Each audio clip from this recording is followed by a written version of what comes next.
Live from Pete Taylor Park. It is currently 40 degrees outside. I don't know what the wind chill is, but not the best weather for baseball, which kind of showed today. Southern Miss opened the season with a 3-0 win over the Liberty Flames in Game 1 of this series.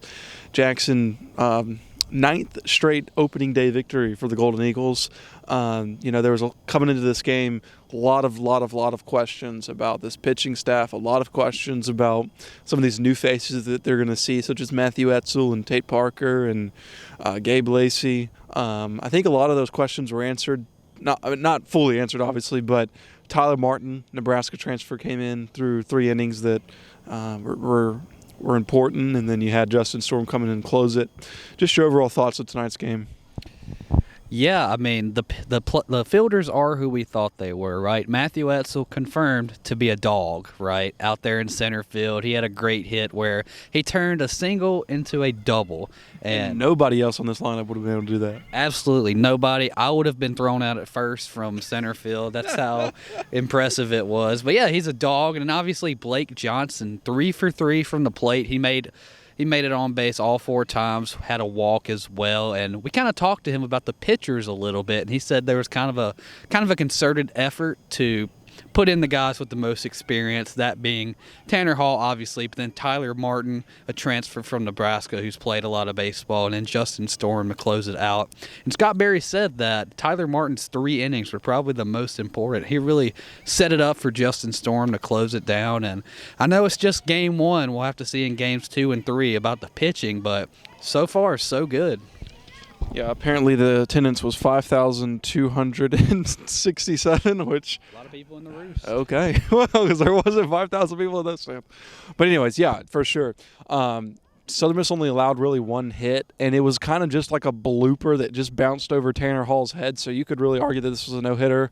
It's not on the scoreboard, but, I mean, that's just kind of cheap. So to take away from a combined no-hitter like that. But Tanner Hall obviously basically looked in midseason form. He told us that he kind of came out a little jittery.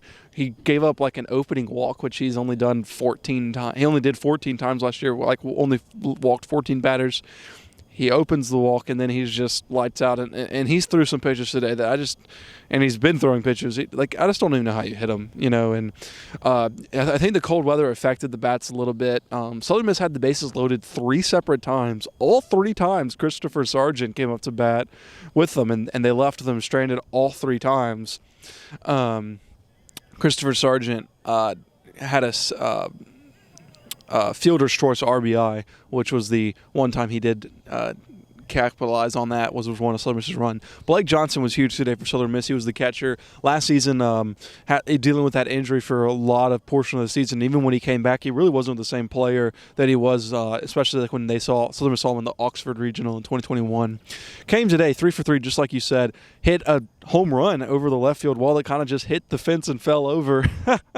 And it's going to be really important for Southern Miss baseball to have a healthy Blake Johnson in the lineup. Oh, absolutely. Just like Scott Berry said, the catcher's kind of like the quarterback of the defense, his words. I mean, you really need an anchor back there behind the plate. But I asked Blake Johnson this, and even though we want him to be good, the players want him to be good. They have Graham Crawford, a transfer from Alabama. They have Rodrigo Montenegro back there. So if one goes down or one goes into a slump, you've got some other guys that come in there. But definitely that's what you want to see from Blake Johnson. He hit it over the fence. He said it bounced off the fence. He joked with us, said that you just got to hit it to the fence. That's all you really have to do. So definitely a good home run, especially in these windy conditions, wind coming from the north. Definitely a great game from him. One thing that might trouble some fans is the 3 through 6, or the middle of the order, had about, I don't know, was it 12 to 16? It was a lot of strikeouts.